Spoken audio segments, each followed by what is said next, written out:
మీర్జాలగూడలో అక్రమ నిర్మాణాలకు వ్యతిరేకంగా స్థానికుల తీవ్ర నిరసన తెలిపారు.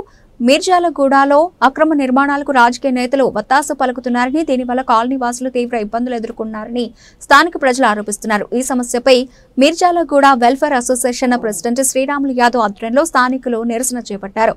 కాలనీల నిబంధనలను ఉల్లంఘించి రోడ్లను ఆక్రమించి కట్టడాలు నిర్మిస్తున్న వారిని గౌతమ్ నగర్ కార్పొరేటర్ భర్త మేకల రాము యాదవ్ ప్రోత్సహిస్తున్నారని ఆరోపణలు వచ్చాయి. తాము ఎన్నిసార్లు పోరాటం చేసినా కోర్టుకు వెళ్లి తీర్పులు తీసుకున్న స్థానిక రాజకీయ నాయకులు అక్రమార్కులతో కలిసి తమకు ఇబ్బందులు కలిగిస్తున్నారని కాలనీ వాసులు ఆగ్రహం వ్యక్తం చేశారు. న్యాయస్థానాల తీర్పులను అమలు చేయాలని కోరుతూ తమకు న్యాయం జరిగే వరకు పోరాటాన్ని కొనసాగిస్తామని హెచ్చరించారు.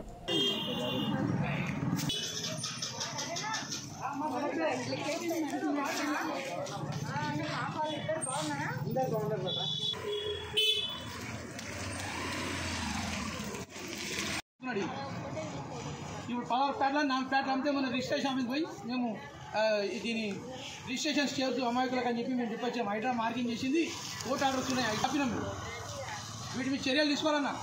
ఈ బిల్డర్ 75 లక్షలకు అమ్ముకొని వెళ్ళిపోయి చూస్తున్నాడు. రామబోర్డ్ బిల్డర్ ఇంకా మా మీద అక్రమ కేసులు, తప్పుడు కేసులు పెడుతున్నాడు. ట్రెస్ పాస్ అని అది SC/ST కేసులు పెట్టే ప్రయత్నం చేస్తున్నాం. మా మీద మేము న్యాయం గురించి పోరాడుతుంటే మా మీద తప్పుడు కేసులు పెడతాము.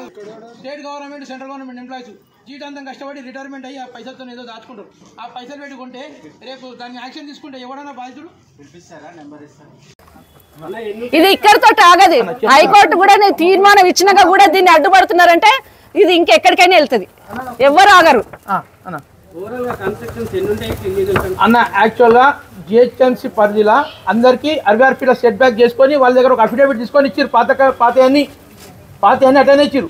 ఇచ్చిన తర్వాత ఏమైందంటే ఆ పాత వాళ్ళు ఇల్లు ఎంత కట్టుకొని ఏం చేశారు అంటే కాంపౌండ్ వాళ్ళు ముందు కట్టారు. ఎందుకంటే GHMC చర్య తీసుకోలేదు కాబట్టి 66 ఫీట్ల రోడ్డుకి వెనకాల ఇల్లులు కట్టేసి ముందుకు మాత్రం కాంపౌండ్ వాళ్ళు కట్టారు.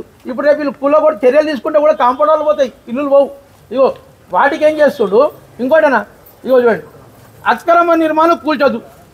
ఆయనే అంటుండు అక్రమ నిర్మాణాన్ని, ఆయనే ఒప్పుకుండు. అంటే ఇక రాజశేఖర రెడ్డికి ఏమన్నా ఆయనకు ముట్టింది, ఇప్పుడు కార్పొరేటర్కి ముట్టింది లిబ్బి. ఆ లిబ్బిలో ఈయనకి ఏమైనా మాట్లాడకుండా ఇప్పుడు అంతే కదా. ఇప్పుడు అక్రమ నిర్మాణాలు కూర్చోద్దని బహిరంగ స్టేట్మెంట్ ఇచ్చిండు. మీ ప్రెస్ వాళ్ళే రాసిరి, ఆయనే రాపించుకుండు. అన్న ఓవరాల్గా అన్న తిప్పి కొడితే 5 ఉంటాయి అన్న. అంటే కాంపౌండ్ వాళ్ళే అన్ని కాంపౌండ్ వాళ్ళు తీసేయాలి అంతే ఇల్లు. ఇక మిగతా తిప్పి కొడితే 5 ఇల్లు, అవి 5 ఇల్లు కొత్తగా వేసినాయి అన్న. కొత్తగా అంటే ఎవడేం చేస్తలేడు. కార్పొరేటర్ అన్నాడు, ఎవడేం మీకలేడు, నేనున్నా. అక్రమార్కాలకు అండా దండ BRS ప్రభుత్వం. అంటే BRS స్థానిక corporator 141 Gautam Nagar division corporator భర్త మేమున్నాం అక్రమాలకని నిలబడ్డాయా. 5 సంవత్సరాలు అయింది వచ్చి. అగో అది చూడండి, అక్కడ 5 సంవత్సరాల నుంచి మా మీద కక్ష సాగింపు చర్యల కింద చేస్తున్నాడు. ఎందుకంటే మేము అందరము మైనంపల్లి కొత్త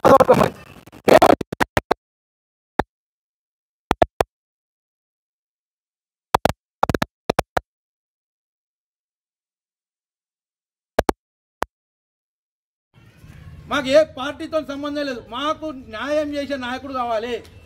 ఇంతకుముందు డెవలప్మెంట్ మాకు ఏ పార్టీతో భేదాభిప్రాయాలు లేవన్నా. ఇవాళ మర్రి రాజశేఖర రెడ్డి తను కూడా భేదాభిప్రాయాలు లేవు. కాకపోతే ఆయన పాపము ఏంటంటే తెలియక మాట్లాడు, తెలిసే మాట్లాడు. ఆయన కూడా మేము తప్పు అంటలేము, మర్రి రాజశేఖర రెడ్డి గారిని కూడా తప్పు అంటలేము. కాకపోతే ఆయన ఏం చేయాలంటే ఫస్ట్ అన్న ఒకటి ఇంతకుముందు ఒక కావతుందన్నా, అక్బరుద్దీన్ ఓవైసీ అసెంబ్లీలో చెప్పిండు. ఒక దగ్గర ఏముందంటే తెలుసానా, ఒక రాజ్ దర్బార్ ఉందంట. రాజ్ దర్బార్కి ఒక నాట్యశాల వచ్చిందంట నాట్యం చేయనికి. వస్తే ఆమె నాట్యం చేసిందంట. రాజు ఖుషి అయిపోయిందంట. ఏమన్నారే, ఏం నాట్యం చేసినావు, నీకు ఇల్లు మంజూరు, వజ్రాలు మంజూరు, పట్టు చీరలు, బంగ్లా అన్నీ మంజూరు ఇచ్చాడు. ఆమె ఇంటికి వెళ్ళిపోయిందంట. అరే రాజు నాకు ఇన్ని అనౌన్స్ చేసింది కదా అని చెప్పి ఇంటికి పోయిందంట. వారం అయిందంట, 10 రోజులు అయిందంట, 15 రోజులు అయిందంట. ఇంటి వైపు చూస్తే ఏం రాలేమంట ఆయన అనౌన్స్ చేసి అన్ని. మళ్ళీ 15 రోజుల తర్వాత మళ్ళీ రాజ్ దర్బార్ పోయిందంట. అయ్యా ప్రభువా, మీరు అన్ని అనౌన్స్ చేసిరు, నాకు వజ్రాలు అన్నారు, వైద్యులు అన్నారు, పట్టు చీరలు అన్నారు, బంగ్లా అన్నారు, ఏం రాలేదు, ఏందయ్యా అని అంటే ఆయన అంటమ్మా, నువ్వు నాకు కళ్ళని కృషి చేసినావు, నేను నీ చెవులను కృషి చేసినామా అన్నట్టుగా ఉంది ఇప్పుడు ఈ రాజశేఖర రెడ్డి వ్యవహారం. అంటే ఇప్పుడు ఆయన ఏమంటే అలా జరిగిపోయారు కాబట్టి ఈయన వచ్చింది ఇలా. ఇట్లా చేసేది ఉంటే రాజకీయం ఆయన ఎందుక? ఎవరికి అన్న ఎమ్మెల్యే పోయినాము ఈయన ఎవరు ఈయన ఏమన్నాడు మమ్మల్ని ఎవరు రావద్దన్నాడు స్థానిక కార్పొరేట్ ఉన్నాడు కదా ఎమ్మెల్యే మేము కోర్టు తీర్పు వచ్చింది కదా ఎమ్మెల్యే ఎక్కడ వస్తలేడాయన అలా మేము వెళ్ళలేదన్న మేము ఎందుకంటే మాకు న్యాయస్థానం తీర్పు ఉంది ఆల్రెడీ మాజీ ఎమ్మెల్యేతో కాంటాక్ట్ ఉన్నాం హైకోర్టు తీర్పు ఉంది ఇంకోటి జిహెచ్ఎంసీ కూడా కూలగొట్టికి వచ్చిరన్నా కూలగొట్టికి వచ్చింది ఇక్కడ అదే ఆయన రాణిస్తాడు కరెక్ట్ అన్న